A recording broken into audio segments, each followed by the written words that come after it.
I like Ben Stiller. I like him in the movies that he's in.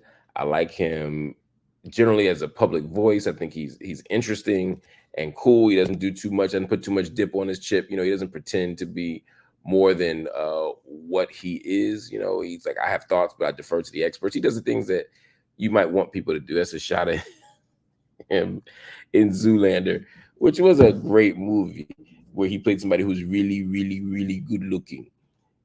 What is this, a school for ants? The whole thing is just funny, right? Anyway, Ben Stiller was part of a fundraiser for comedians. We've seen black women and girls for Kamala. We've seen white men for Kamala. We've seen white women for Kamala, believe it or not, even white men. But now we're getting even more subgroup, right? We getting like activist group organizations. We're getting professional organizations for Kamala, and now we have these comedians. And so Ben Stiller shows up, and he offers his words. He offers his thoughts on what's going on in the world and why people should support Kamala Harris. It's an interesting moment that he's contributing to. He donates money because look, these things do cost money, and he donates to the cause, and $150,000, right? So money is being raised here for Kamala Harris. But Ben Stiller then jumps up in the mix and says something that I just thought was so friggin' weird. Check out what he said. And she's also a historic candidate. It's going to be the first woman president. And that's incredibly exciting. And, she's Indian, she's black, she's everything. You can be more than one thing. It's incredible. I'm Jewish and Irish. I wish I was black. Every white Jewish guy wishes he was black.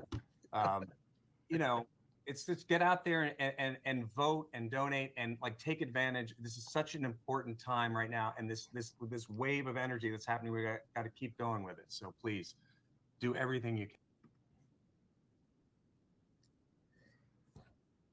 So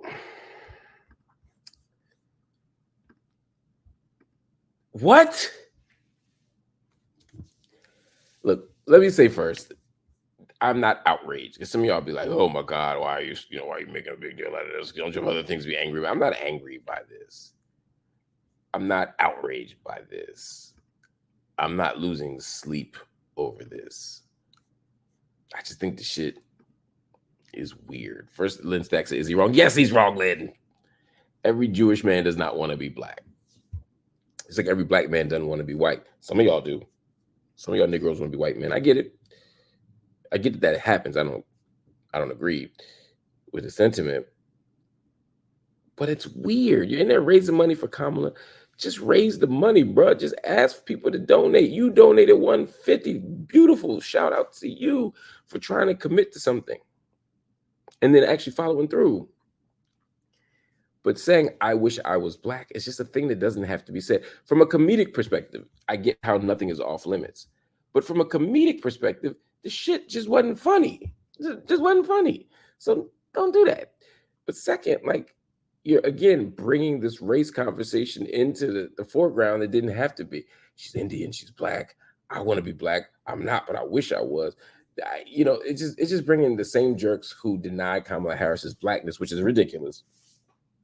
It's bringing them back into the conversation, and it kind of it frames her as somebody who is kind of bedfellows with these political weirdos and opportunists and vultures and all these things. I'm not saying it's true. I'm saying that's the narrative. So look, Ben Stiller, shout out to you for donating money. Shout out to you for helping to organize. Shout out to you for being on the right side of most issues. But my God, Ben, don't make them kind of jokes. Not because I'm thin-skinned and a snowflake. They're just not funny. They're weird. They're creepy. Not JD Vance creepy, but they're creepy. And they're just not that funny.